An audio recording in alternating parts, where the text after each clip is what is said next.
नमस्कार बच्चों, मैं हूं प्रीति मैम। मैं एक हिंदी शिक्षिका हूं और मेरी कक्षा में आपका स्वागत है।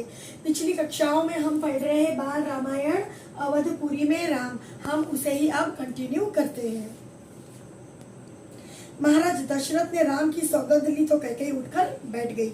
आप मुझे वे दोनों वरदान दीजिए जिसका संकल्प आपने वर्षों पहले रणभूमि में लिया था। महाराज दशरथ ने हामी भरी।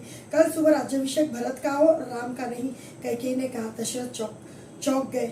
उस पर वज्रपात सा हुआ। थोड़ा रुककर कैकेयी बोली, राम को 14 वर्ष का वनवास हो।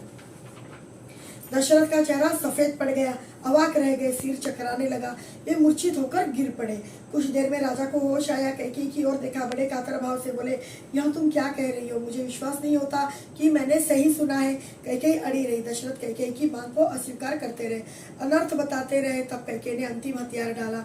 अपने वचन से पीछे हटना रघुकुल का अनादर है। आप चाहे तो ऐसा कर सकते हैं, पर तब आप दुनिया को मुंह दिखाने योग्य नहीं रहेंगे। रही बात मेरी, आप वरदान नहीं देंगे तो मैं विष पीकर आत्महत्या कर लूंगी।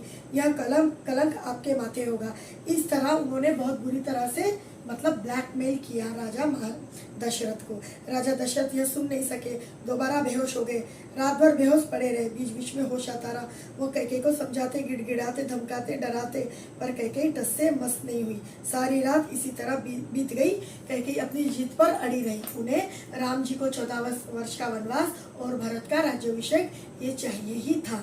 तो आगे राजा दशरथ ने क्या किया, ये हम अगली कक्षा में पढ़ेंगे। बच्चों, अगर मेरी ये कक्षा आपको अच्छी लगती है तो प्लीज़ मेरे वीडियो को लाइक कीजिए, मेरे चैनल को सब्सक्राइब कीजिए और बेल आइकन भी दबा दीजिए। धन्यवाद। जय हिंद।